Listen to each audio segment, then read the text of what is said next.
So I went to a get together at someone's house for a group of moms with older kids.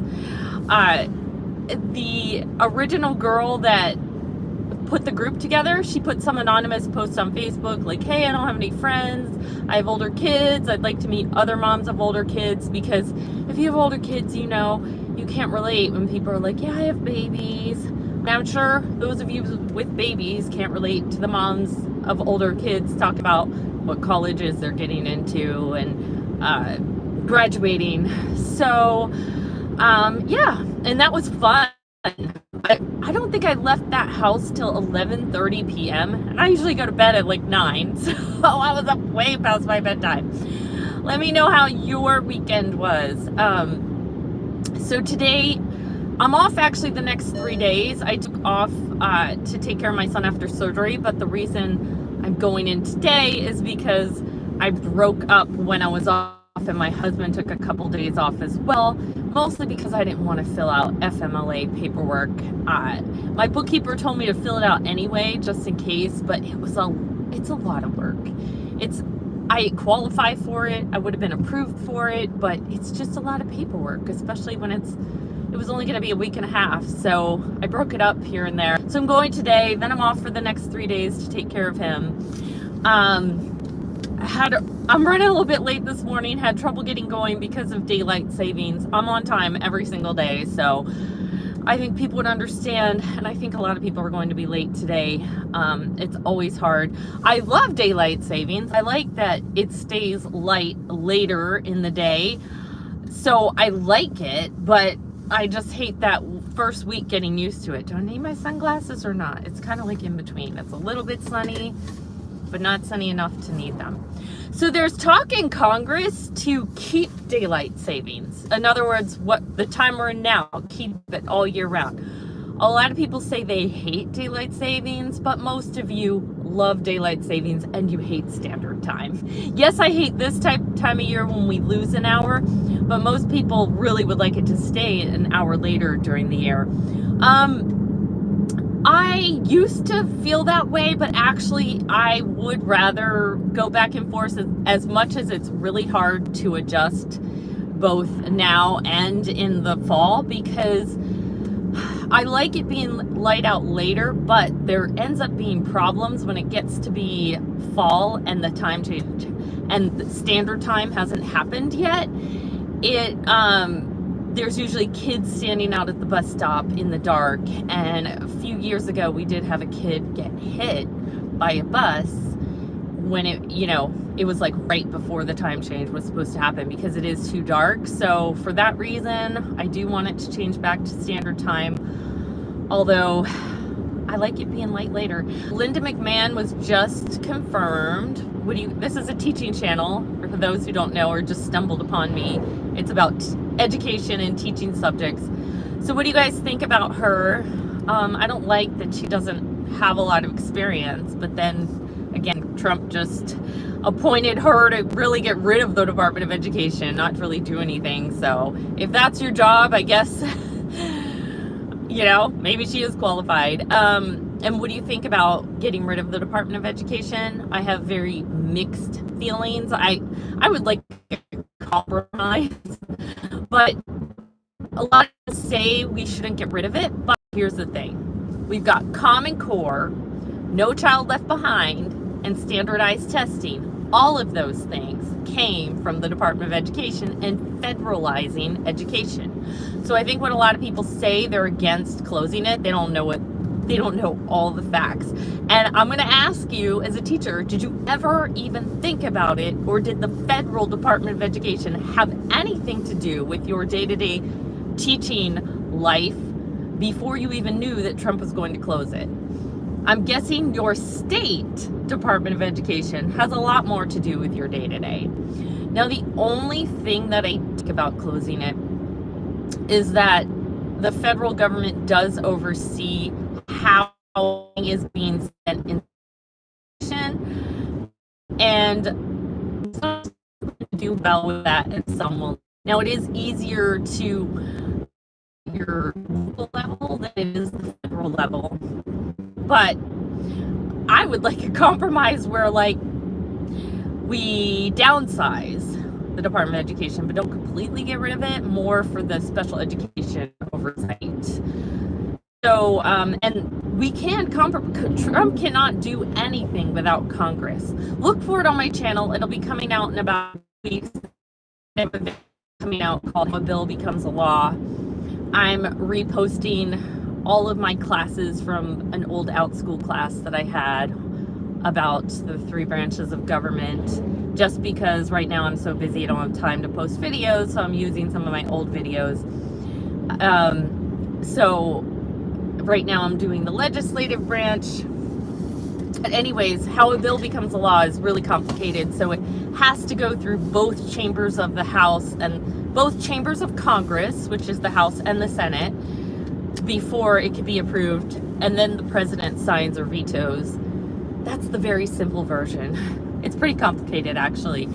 So, and then when it's in the House and the Senate, it can start in either one. There's a lot of hearings and committees, and I'm sure that this will be talked about and debated, and it's a very complicated process, and our founding fathers wanted it that way because they don't want anybody just to be able to pass laws very easily, because it should be thought about and debated, and it will be if it's going to be closed. So, you know, when it starts to get to where it hits Congress, I would start writing to your congressmen and your 2 senators what you think, whether you think it should or shouldn't be closed.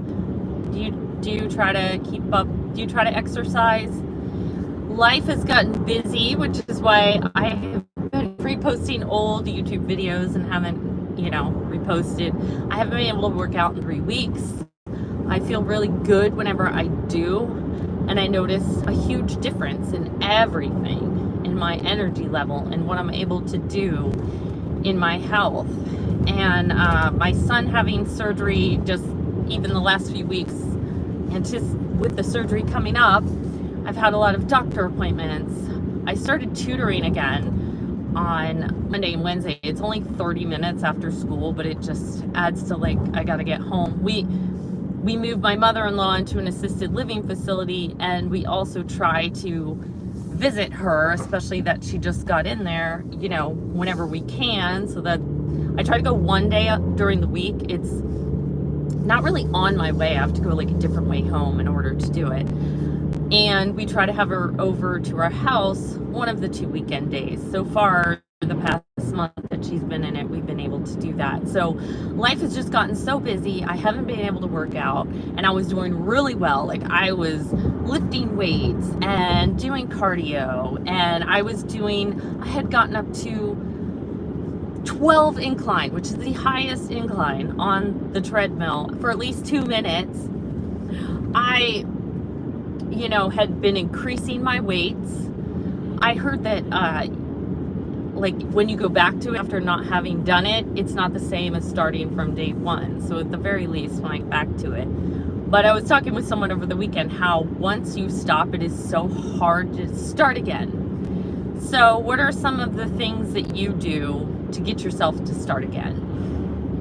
One thing I do is the very first workout after not working out for a while is I will do something easy, like a yoga, or like a 20-minute yoga, or some kind of easier workout, because if you start with the very, very hard workout your very first time after not working out for a while, you will hate it.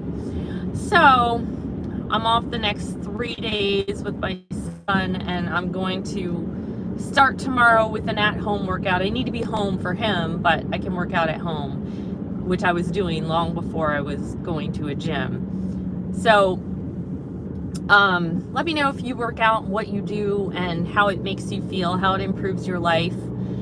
I'll give you an example. I teach preschool, just so you know. So I was at recess. I was able to go across on the monkey bars and then lift myself up and get on the playground equipment. My 26-year-old TA could not do that when she tried. So I must say, proud of myself for that. Or, if one of the kids gets stuck up at the top of the playground, I go up and get them. whereas some of the teachers wouldn't even think about it. I feel like just to teach preschool, you kind of have to be at least slightly in shape. You're sitting on the floor, you're sitting in very, very low chairs, which you got to get up from. It's like doing a squat. Oh, you're on spring break. Okay, nice. So all three of us, meaning both my kids and me, we all have different spring breaks this year. Usually at least like 2 of us. So my daughter's in college. My son, and I work in a different district where I live. So my son, where I work. So my daughter has spring break. My daughter and son have spring break in March, but they're different weeks, but it's not this week. And then mine's like end of April, which is actually the downside is that when I was looking at flights, there were actually more money in the middle of April. I guess more people are traveling. So you going anywhere for spring break? Or you just staying home and relaxing, sleeping in? Oh, having daylight savings the week of spring break is nice. Because then when you go back, I mean, you're getting used to, you can sleep in as late as you want, and then you're getting used to like getting up again when you go back, no matter whether it was daylight savings or not. You got to get used to it. So that's a great time to have spring break. Actually, I've had spring break that week before because I used to work in the same district where I lived, and they have a much earlier spring break. And it has coincided with daylight savings before. The next video might be on other duties as assigned. Oh, that's a good one. That is a good one. You know what? That could be a topic for any workplace, not just teachers. I think that is one of those clauses they put in any job description just so that they can give you other things, be able to say, so you can't say, well, I'm not going to do that. That's not my job description. But then other duties as assigned. Yeah, that is not specific to teachers, just so you know. Every single workplace has that. As someone who is a career switcher and worked in other workplaces first, I like that I can give the perspective on many times I've heard topics come up about teachers, and teachers think that's only in education. But no, that's in all jobs. Another example is people talk about the office snitch. That's also in all jobs, I can tell you. There's always an office snitch. There's topics, and that's one topic that can be for all jobs is other duties as assigned. Well, I'm sure you have a specific article that you were doing this off of, so I can't wait to hear the context. I'm sure that was probably being used to get teachers to do too much work or do things beyond their job description or something like that. I am very happy though. My job, I leave work at work. Okay, how much for an hour? How much for what? An hour of teaching? That is very specific to the district that you work in. And it can widely vary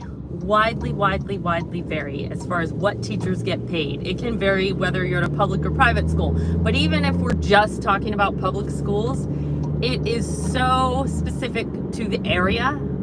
I commute 40 minutes so that I can go to a county that pays better. This county that I'm in now just approved raises, and the county where I live hasn't given raises in years. So the gap was already there, and it's widening even more, which, the county where I live loses a lot of teachers to this county because it's just one county over and they pay better. Actually, a lot of people I work with live in my county. A lot of people I work with in my building live in the same county as me, and even the other county that is right next to this one, also people commute from that one. So it literally can be, I have heard of teachers making as little as like in the 30s per year, and I've heard of teachers making over 100,000, and it really, really depends on what state, and even within that state, different counties pay differently, like mine. So and you know what?